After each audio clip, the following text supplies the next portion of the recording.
What's up, Server Nation? My name is Michael Reed, the podcast server, and you are listening to Process Server Daily. On this podcast, we interview the top legal support professionals and get the tips, tools, and tactics that they use to get the job done and build a successful company. I'm a big fan of storytelling, and I'm excited about today's guest. Before we get started, let's give a big shout out to my new sponsor, Serve Manager. They have a special gift for all of my listeners at the end of today's episode.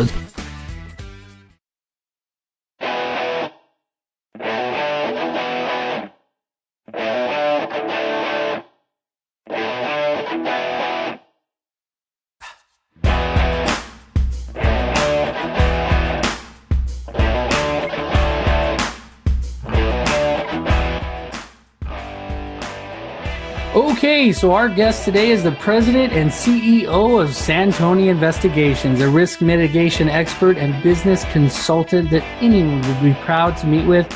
Mr. Santoni, welcome to the show. Thanks for having me. Awesome. Well, it's so good to have you on. I've been watching you on Instagram and I think LinkedIn and just all over the place. You got your own podcast. It's just really roaring. Great content that you're providing, and definitely helped me in my business. No problem. We try to push out some decent content on a regular basis, and all the different platforms, this is a challenge, as you know. Definitely. So tell us a little bit about yourself and how you got started in the industry. Yeah, so I'm currently the president and CEO at Santoni Investigations. We're a risk mitigation, investigation, and background screening company.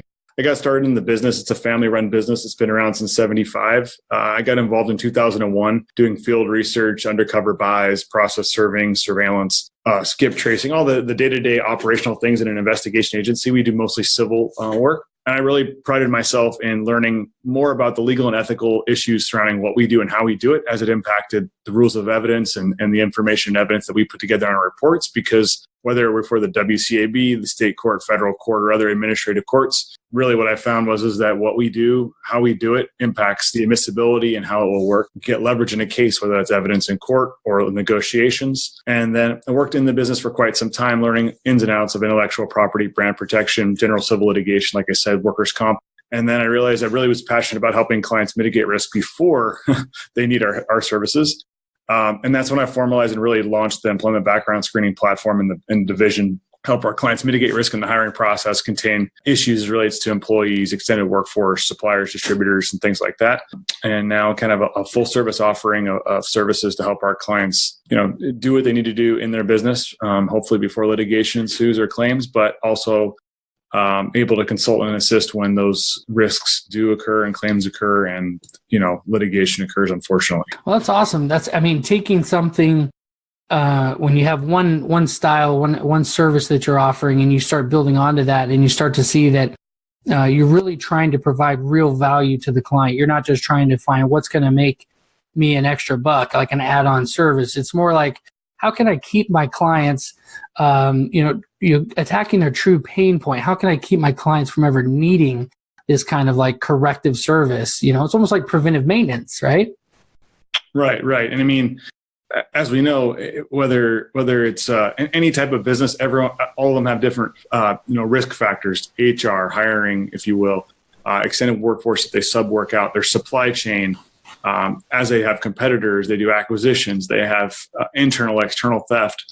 They have all these different factors within the business. And so as we've really seen the underlying issues that impact businesses, working with them to really focus on those things that can cause issues and lead to, brand issues, reputation problems, litigation. In the end, it's bottom line losses that they don't want to see. And there's a lot, the main one is that workers' comp stuff. But really, we operate in California, which is a pretty litigious state, and the employment laws are, very much pro-employee. So it's not so much of if, I always say, it's not a question of if something's going to happen, it's a question of when. And when that does happen, the claim, EDD case, civil litigation, whatever it is, slip and fall, you got to be prepared. And what we found is that being prepared is great and it works really well. The challenge is that a lot of clients don't do that until they've gone through litigation. They've had claims, they've had issues. So, our job is to educate, be a guide to that and show them how it adds value and how it could decrease their costs and decrease expenses and headaches and increase their bottom line and keep their employees at the end of the day safe and their customers safe from those things that could be harmful. That's awesome, Tim. Well, it's good to hear. It's good to hear all about the different things that you're doing. But let's take a step back for a second. Like you got a family? Yep, I've got 4 kids and a wife. My youngest is 6. My oldest is 13. Very active in sports, and we spend a lot of time on the baseball field, volleyball courts, golf course, mountain biking, and try to stay as active as humanly possible. So keeps us super busy between my wife and I, and we enjoy every minute of it. And keeps you healthy. Yeah, that too. Good stuff. Yeah, I've seen pictures. I think, do you have twin boys? My boys are like Irish twins. They're 10 and 11. They're 15 months apart. Okay. So most people assume they're twins, but they're actually just spitting images of one another. Yeah, I saw them I think on Instagram at a baseball game or something. I was like, wow, because I have twins too. I got 2 9-year-olds. Okay. Well, yours aren't twins, but yeah, I have 9-year-olds. So. Wow. Yeah, that's brave. I prefer to have them one at a time, but not everyone can have the skills that you have. Well, the doctor called me a stud, so I'll take that. You got to remind your wife of that all the time. That's right. Be like, by the way, remember I'm a stud. No. You said it. Let's record that. Right. That's on recording. So you got a lot going on, and you're doing the business. What I find in the legal industry, anyways, there's not a whole lot of people doing what you and I are doing. Right, the whole marketing side of things. And I get people telling me, like, why are you taking, like, what's the ROI on providing all this value and, like, interviewing? And to me, well, I want to hear what you have to say first. It's kind of off the cuff here because I think it's very relatable to what you and I are both doing. That's one of the things we have in common. What makes you dedicate so much of your time? What is the ROI in providing this value and going out and creating a podcast and things like that? What's the ROI for you? Yeah, so, I would say it's a great question, and it's something I get a lot because there's a lot of people that come across and they say, well, that's cool. We do a lot of content creation. You're referring to as our Santoni Spotlight, which we kind of run on. It lives on YouTube, but usually the focus is distribution through LinkedIn and other kind of sites. But I guess it's hard to measure in terms of dollars and cents. But what I can tell you is that inferentially, like when you're out talking to clients and I'm networking and I'm at trade shows and I come up to people that have never met me before and like, oh, I've seen your videos, or hey, of this, we operate in a business that's very, intangible. What we do, process serving, investigations, background checks, like you can't put your hands onto that and say, oh, that's really cool. That's really cool features. So all they can get to know is who you are, what you're about, what you care about. And people are doing that on our websites, on our social media platforms, on LinkedIn all the time. So why not provide them and give them a sense of who you are? Because they're going to find out eventually anyway, and good or bad, they need to have it out there. So I see it as useful in terms of brand recognition, client acquisition, easy. And also, if you can believe it, people always tell me, oh, well, it'll help when you're hiring. And I was like, well, how would that work? And, I would say 90% or more people that I interview, oh, I saw your videos. Oh, I agree with that. Or they want to understand that they have the same beliefs and ideologies before they come and work with you.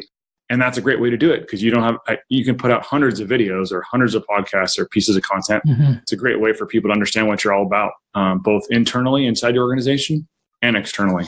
That's great. And if you're interviewing people who could be your potential clients, that's one of the things I took note of you is I'm interviewing a lot of other process servers, people that do what I do. And I know in this whole realm, we get a lot of what's called affiliate work. I do get work from those people. But what I admire about what you're doing is you're interviewing potential clients. Am I right? Yeah. So part of my thing is to kind of give it back. So these are a lot of referral partners that refer us business. And that people are always talking about how they want to create more content and have better marketing, and video is one of those things. So I thought, gosh, I'll bring them on. I'll spotlight them. I can leverage their network and my network and highlight what they are. So one, I get to learn more about them. They get to learn more about me in a one-to-one environment. And I get to have the chance to give them what I thought everyone wanted, which is a lot more content, especially video-related content they can use to, advertise for themselves and promote themselves. And, most people are like, oh, that's really cool. And then I have some people who will say, well, what do you expect in return? And, there's a lot of theories about reciprocity. And I say, really, I don't want anything. But at some point, I might need something, right? I might need a favor. I might need an introduction. Right? And I want to be top of mind. And so I expect nothing in return, but I know that that's in the grand scheme of life and business, that good things are going to come out of that. And obviously, I get to meet their network virtually when those things happen, and they promote and share what's going on, and in different areas. And with different tools that are available, we can connect with people all over the country and the globe for that matter. And, and connect with clients that I would never have access to unless I knew that person. I'm sure there's people in your network that I don't know that I would love to get to know. I just don't even know they're out there. Right. And there's a ton of ways to go about doing that. And I just see that's one of them that's pretty manageable for us to do. Right. And this, like what we're doing right now, there's going to be a whole group of people that are like, who's this Tim guy? Now, all of a sudden whether it's your Santoni spotlight or whether they just reach out to you for business, we have a lot of people that do that. It's like, oh, I heard you do skip tracing and what's your rates? I get that all the time. I'll get a random voicemail. I'm like, I don't know where they found me, but I watched your video and I wanted to see what you charge for skip tracing. It's like, oh, all right. Yep. It's the state of affairs as it is now, and it's where people go. And, if you're an expert in it, you better have some content about it. And, the more real you can make it, the more relatable you can be. It's just, you got to have the content and you got to have the distribution, and the variable is the creative on the content. Right. But the only way to get good at creating it is to do it over and over again. When I first started, I look back, I'm like, oh my gosh, this is horrible. Like, what was I doing? Right. And then over time it gets better and better, but there's no secret to be like, oh, I'm going to be an expert at it tomorrow. The only way is to just kind of put one foot in front of the other and give it a go. And you always feel worse than you actually are. You get out there and you feel nervous. So I know you got a short amount of time, so let's go ahead and go to the next question. So what is your worst experience working in the field, whether it's your worst case, your worst experience? Worst experience, I guess. I mean, in general, right? If it's a surveillance case looking way back, it's following the wrong person, thinking that, hey, I'm on surveillance and I'm all geeked up and the person's active, and then I follow the wrong car or the wrong person. I was in a case early on. There was a need for a 2-man tail. I was the very proficient surveillance operative, and it was a situation where he knew exactly what he was doing and I had no clue. When I was able to, at that time, I think we were on Nextel walkie-talkies or radios or something. By the time I connected with him, he's like, "Where are you?" And I'm like, "Where are you?" And he was with the subject back on the freeway, and I was still, off of on a side street, the side of the freeway, and it was pretty embarrassing. But it was a learning moment, right? Yeah. And so in moments like that, actually funny you say that, I just had one, because I'm a new PI. I've been doing process serving for a while and skip tracing, all that. But, someone just hired me as a PI and I started with surveillance. And same thing. I thought I had the guy. I thought, well, I'm going to put one car in between us. It was on a highway, but it was a diesel. And it wasn't smart because it was a 2-lane highway. So I got behind this semi and this guy took off. He was gone. Like I couldn't even see him and I couldn't pass the semi. It was terrible. So I lost. I thought to myself, how do people lose them? Like, how do you lose them? Like, I'll go over a curb. I'll go through the field to get after it, but that's how you lose them. That's how So good stuff. Okay. Well, that's what I take from your story. It just happens. You just learn from it and move on. So what is your best experience? The experience, let's say when you're 7 years old and you're sitting back in your recliner and you're talking to your grandkids, what is the story you're going to tell them about your greatest experience? I think that people in our industry think of like those kind of, I don't know, field experiences. I've had the opportunity to work on some pretty cool cases. And I guess the ones that come to mind have to do with, we've done some like ex-parte raids and seizures where marshals and law enforcement are involved in serving with coordinating like multi-location seizures at the same time for counterfeit infringing goods. Coordinating those cases, executing on them, working with law enforcement. Those are pretty, until you've done one, you don't realize how much goes into it, but they're pretty rewarding when, you come across and you get 3 warehouses and you're taking a ton of product and you're just counting up the dollars, and you can look back and say, wow, that was pretty impactful. And in terms of taking infringing, counterfeit or dangerous goods out of the marketplace. So those are the ones that come to mind. What I really like doing is helping, most rewarding internally would be for an internal case is working with clients to help them, really decrease settlements in cases, whether it's workers' comp case or other employment litigation where the people have filed frivolous suits and they're just exaggerated things. So, I've had cases where we've uncovered information and evidence that saves our clients $200,000, $300,000, $400,000, meaning the difference between what the settlement was before mediation or arbitration or trial and what they settled for. And to me, at the end of the day, if we're not helping drive down the costs of litigation and settlements, then what value are we bringing? And that's really the only way that in our business we can really measure ROI. I did 7 days of surveillance and I got 6 days of footage, but was that useful in actually winning the case or decreasing the settlement costs or getting a fraud charge? And those things are sometimes out of our control. Right. And so a couple of things I take from that, from your greatest experiences are, number one, you never know what you're going to learn from different experiences. Be open and be malleable to learning new things, and no matter what the situation is. I do want to probe, because I feel like if I were listening to this, I would want to know more about the money counting.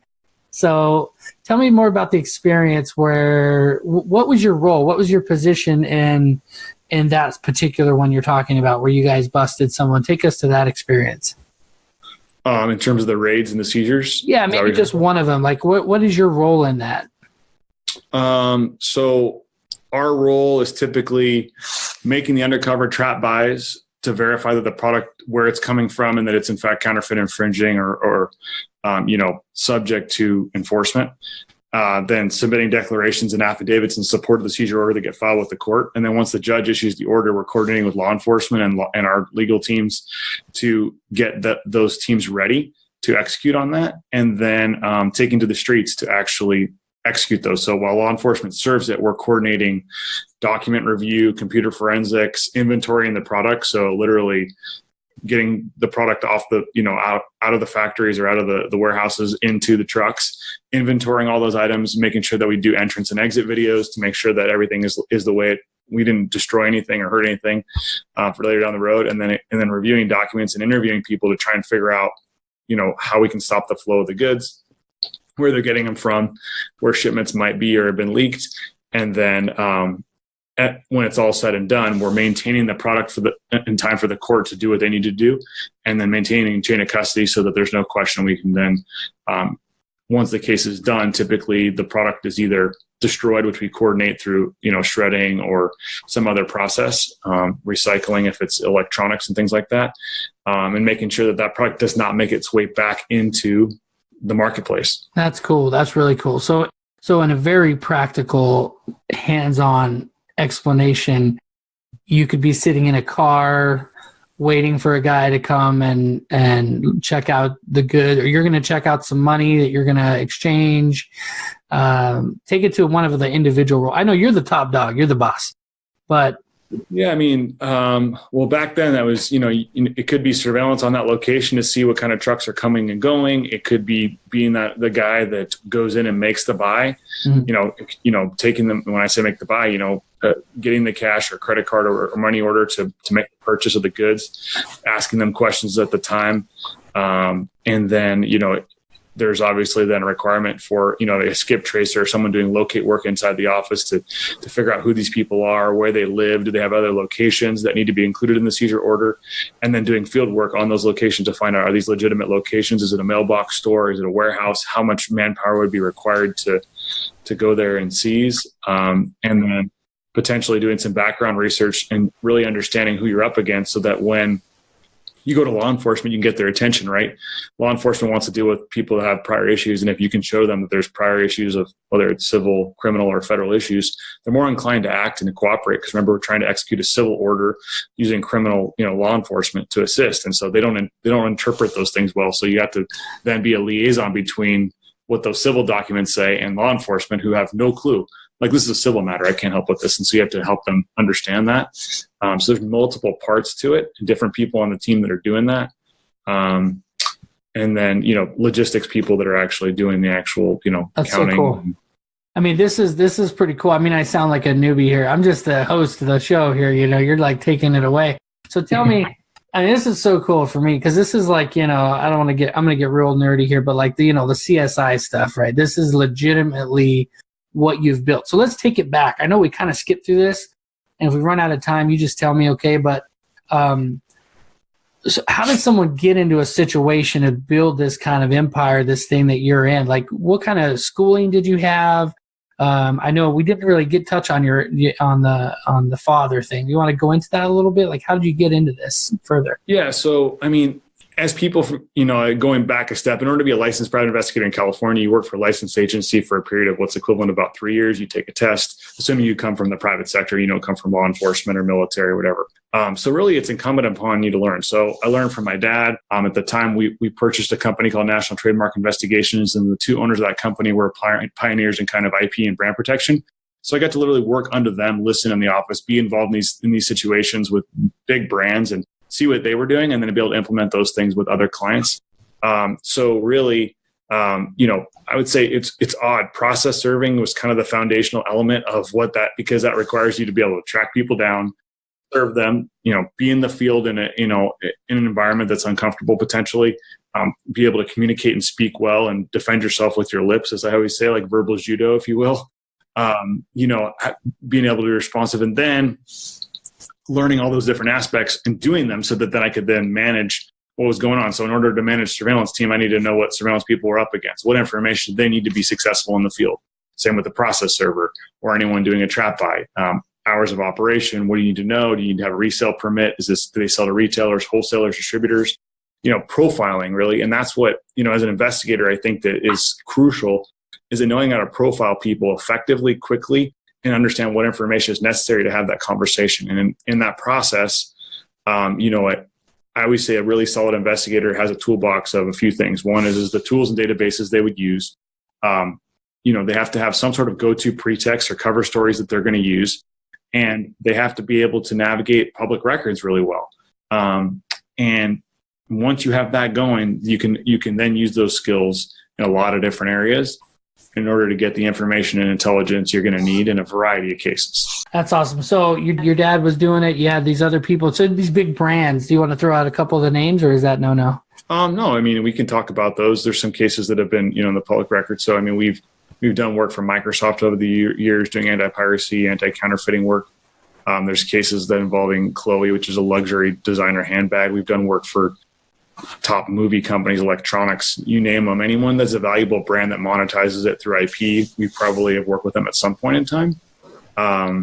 And, everything from luxury goods to food to, very obscure things that you would never really think of as, a brand or intellectual property that's worth enforcing.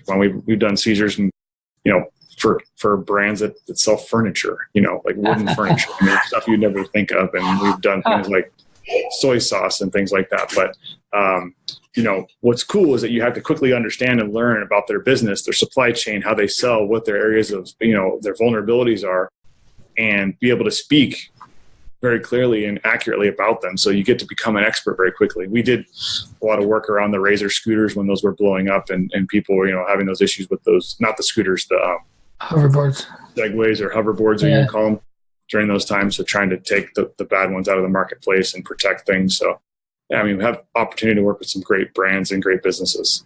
That is so cool. That's so cool. So you're doing a lot of different things right now. And so if you had to narrow it down to just one or two things, what are you working on right now that has you most fired up, most excited? I guess it goes back to the biggest thorn in the client side, which the big brand stories and the raids are fun and those are great, right? But at the end of the day, I think that what we're doing more and more of is consulting with businesses when it relates to workers' comp claims and fraud. So when the carriers and the attorneys are not delivering, they're coming up to us to help put together strategies to help discover. As I always say, there's elements of fraud in any kind of workers' comp claim or case. The issue is always defining what that is and knowing if that evidence will help them get leverage. And then working with businesses to really protect their supply chain, their personnel, and contain those risks so that hopefully the people they hire don't file workers' comp claims, and the suppliers, distributors, and manufacturers they work with are not abusing those relationships financially or the brand and creating counterfeits or diverted gray market goods. And so really doing that due diligence on that end. And I guess the other thing that I guess is more and more common nowadays is more competitive intelligence. So we're doing work with clients to help them understand the operations of their competitors, from trucks in and trucks out to products in to shift changes to, even in certain situations, trash runs and different things that are just kind of gumshoe investigative techniques that give businesses intel, right? Those are the fun ones. That is fun. That's actually really fun. So I got a couple process serving companies down in LA, I'm going to hire you to go through their trash for me. Yeah. They're always out in the field, so you can go and get their trash anytime. That's right. That's funny. That's awesome. Well, that's cool. Yeah, always thinking outside the box, That's great. That's good stuff. You got things like TLO and IRB and Accurate and Westlaw and all these different database tools, Skip Smasher and Lexis, right, that are out there, which is just aggregators of credit header data that's, unfortunately, the data sets are getting worse and worse over time because people, the younger generation are not buying houses and credit cards. And so their data is elsewhere. It's with Venmo and eBay and PayPal and other electronic payment processors and stuff like that. But I would say one of the tools that is valuable across a lot of different cases is a vehicle sightings report. And we're finding them great for domestic infidelity, trade secrets theft cases, counting cars, counting trucks. If you have the plate or a VIN and you can figure out where that vehicle's been over a period of time, it's a very valuable tool. And when it comes to process serving, I mean, the tool itself isn't all that expensive. But if you're trying to figure out where somebody, works because you need to serve them there and you've got their plate and that puts you in the vicinity, if you can go to a business park and find their car, hey, man, that's where they work. That's sometimes super valuable if you're serving like a garnishment, right, a wage garnishment or something like that. So to me, that's a tool that has a lot of different valuable uses, just a question of how it's applied and how it's used. That's awesome. So Server Nation, Tim has been dropping some major value bombs on us today, but prepare yourself because we're headed into the rapid fire round right after a word from our sponsors. Server Nation, imagine what you could do with another 25 minutes per job. This is how much time process servers who use Serve Manager are saving. At just 100 jobs per month, that's over 40 hours that can be spent growing your business or doing more important things like spending time with your family. From job creation to affidavit generation, Serve Manager is full-featured and hands down the most intuitive process serving software on the market. I use it for my business. I think you should use it too. In my firm, it's important for me to be able to automate the systems that get things done. Serve Manager has done just that with their API integration, where you can set up literally any app that integrates with Zapier will integrate with Serve Manager. I love it. I've set my whole firm up. Go to processserverdaily.com/Serve Manager to get your free trial. If you like it after the 14-day free trial, they've offered to give you another 60 days for free as a thank you for being a Process Server Daily listener. That's processserverdaily.com/Serve Manager. Welcome back to the show. Tim, are you ready for the rapid fire round? I'm ready. What is your favorite skip trace tactic? I think that my favorite tactic would be the pretext call, right? That's the tactic that you got to master, and that's the one that seals the deal, right? Yeah, definitely. So what is your favorite, and you don't have to share us, I know these are kind of trade secrets, but what is your favorite pretext like persona? I mean, I would say as a percentage, the one that has worked the best is the package pretext. It's evolved and changed over time, so that one's very useful. But another one that works really, really well is just, it sounds funny, but especially when you have common names and you're trying to track down someone, is someone who's investigating accidents for insurance companies. And I could literally be an investigator and tell them, look, I'm investigating accidents. Your name came out in the report. I'm guessing it's not you. You didn't live at this address, did you? And as long as the person doesn't think they're in any kind of trouble and they think they can help and they're helping me, I play super dumb. And they'll tell me, you weren't in the vicinity of this area around this accident. Oh, no, I don't even live there. I live there. And then you know where they lived. And so people will be helpful to the degree when they think that you need help. So the package pretext is great because, people, that still works. And I like off the top of my head, the accident investigator tactic with a big list. And that's my job. I'm really new at this. I'm going through this list of names. It's probably not you. And then you just start rattling off all these things that really tie to them because you have a pretty good sense. And then, man, they're like, oh, yeah. Oh, no, it's not 232. It's 233. Oh, perfect. Oh, yeah. Well, thanks a lot. I appreciate it for you telling me everything I wanted to know. Yeah. Good stuff. So how do you track your cases? I imagine you got a bunch of them. Yeah, it's a great question. So several years back, we invested in, we run on the back of Salesforce, and we have a proprietary plugin that runs native in there that helps manage all of our cases. So we're able to input, information about the case, the type of case, who's involved, investigator handling, all the details about that. So we can manage it very easily. And it also handles all of our payments, invoices, and collections. So it's a custom system. Very cool. Salesforce is a great plugin for helping to manage that. That's great. Yeah. What book would you recommend? In the last year, I've read several books. I would say that from an entrepreneurial perspective, you're looking at starting a business, whether it's investigation, skip tracing, or any other business. But there's a book out there called The 4 Obsessions of an Executive by Patrick Lencioni. And I like that book because it talks about business practices from a story perspective. It tells a story of 2 different businesses and how they operate. And the kind of the crossover, their competitors. And I like books where they illustrate points through stories and real things as opposed to just theory. That's good. Kind of like little parables. That's awesome. Yeah. All right, cool. All right. And then what is the greatest advice you've ever received? I guess, being really good at what you do is important and understanding your business. But one of the things I think that I try to live by is that the saying is that numbers aren't the most important thing. They're the only thing, right? The metrics in your business, the financials, your P&L, your balance sheet, your statement of cash flows, that's the only thing that matters. And understanding how to run your business from that perspective by looking at the numbers. And in every business, the metrics are a little bit different. Is it number of orders? Is it revenue per customer? Is it, profit? Whatever it is. But figuring that out and knowing what to measure is super important. So just to kind of drill on that just for a little bit. So QuickBooks Online, accountant, the whole deal? Yeah. So my recommendation on that is obviously you got to have some sort of accounting software backend to kind of run your numbers.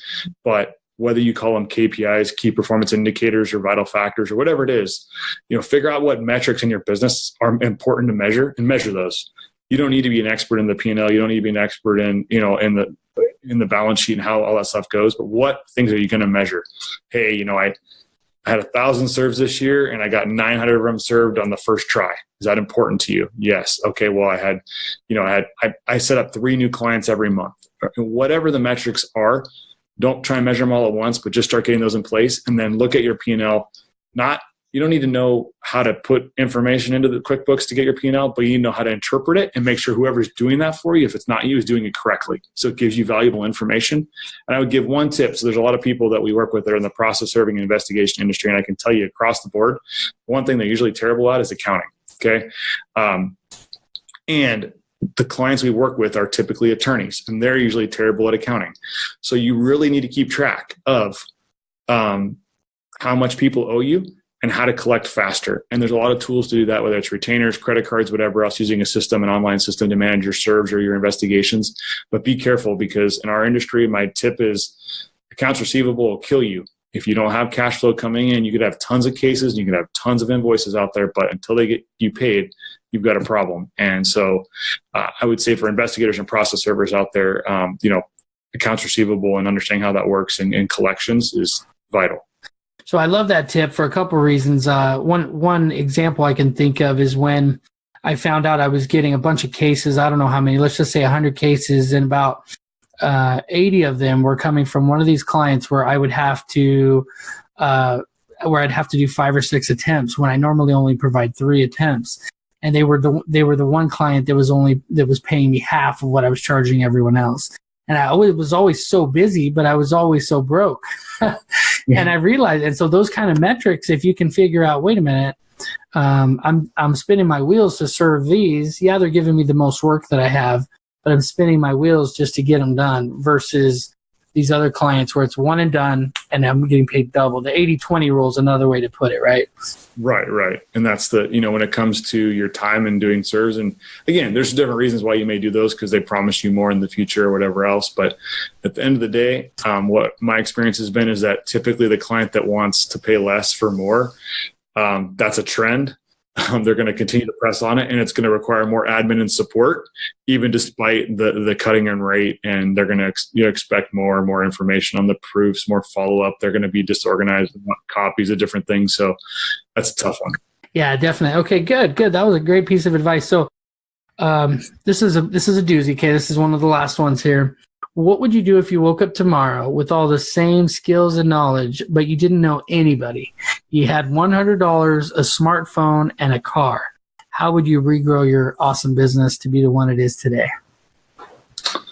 I guess what I've learned is that networking, getting out there is the most important thing. So I'd probably find the closest networking groups I could get to on the bus or train or some other way that doesn't require gas, because gas is expensive in California, right? And use the $100 to hopefully you can go to the free one. So I'd start growing my network and talk to influential people about my skill set, and start building that back up, because you can offer great service, but if you don't know anyone to offer it to, you're going to have a challenge. And then I think that the other part is that you're going to have to start calling those people, people you don't know, and trying to get invited in and get those introductions. And you got to do that pretty quickly. So you're going to combine and then you're probably going to use speaking from experience, I take my phone and make some videos, do that same thing. So between networking, making videos, and calling people, you have everything you need. Now these smartphones have an HD camera built right in, so you don't need anything else. You can edit it right on the phone and upload it to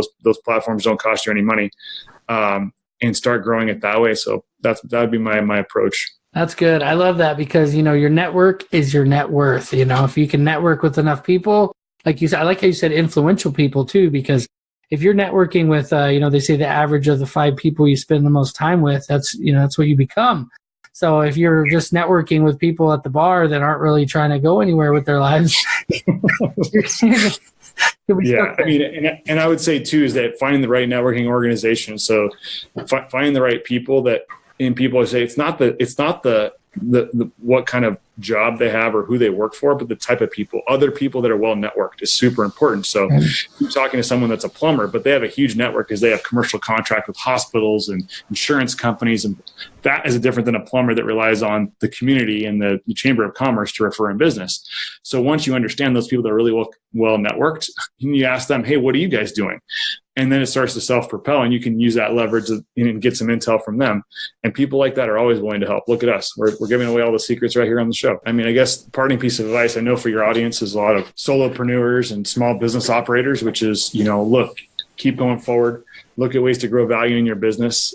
Make yourself marketable to competitors, and don't, really connect, and don't treat anyone as a competitor, because they could be your best ally. They may need your services. A lot of times people don't do the same things, like process servers. Some people do levies and wage garnishments, and other people don't do criminal ones. So know your competition, build your brand, get out there to people, and never be afraid to connect with or reach out to people that are a lot more successful. Those people are willing to share nuggets of information that'll be super useful.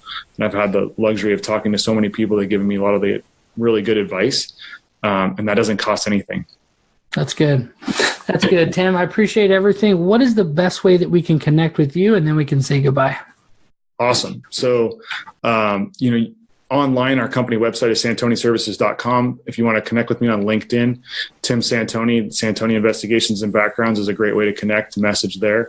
And then if you want to see my personal website, it's at timsantoni.com. Awesome. Tim, I want to personally thank you for being on the show. I've been impressed with your story, everything you're doing on Instagram, LinkedIn, YouTube. I'm excited to share it with the world. Thanks so much for having me. I really appreciate it. Until next time, Server Nation, you've been served up some awesomeness by Tim the Slim Santoni and the tenacious Mighty Mike, the podcast server. I hope you guys enjoyed that episode with Mr. Tim Santoni. Don't forget to head over to processserverdaily.com/serve manager to get your 60-day free trial. That 60 days starts after your 14-day free trial that they already give you. If you like the service after the 14 days, because you're a listener, they give you an additional 60 days. Isn't that awesome? You just got to sign up for their service, put a card on file, and you're ready to rock. So Serve Manager is a great software, and I hope you give it a chance. Check it out, and let me know what you think, because the people that support the sponsors that sponsor this show help me to be able to get this out, get the awesome stories that you guys are hearing on a regular basis. So support the sponsors, support the show. Thank you so much for your time. You guys stay safe out there.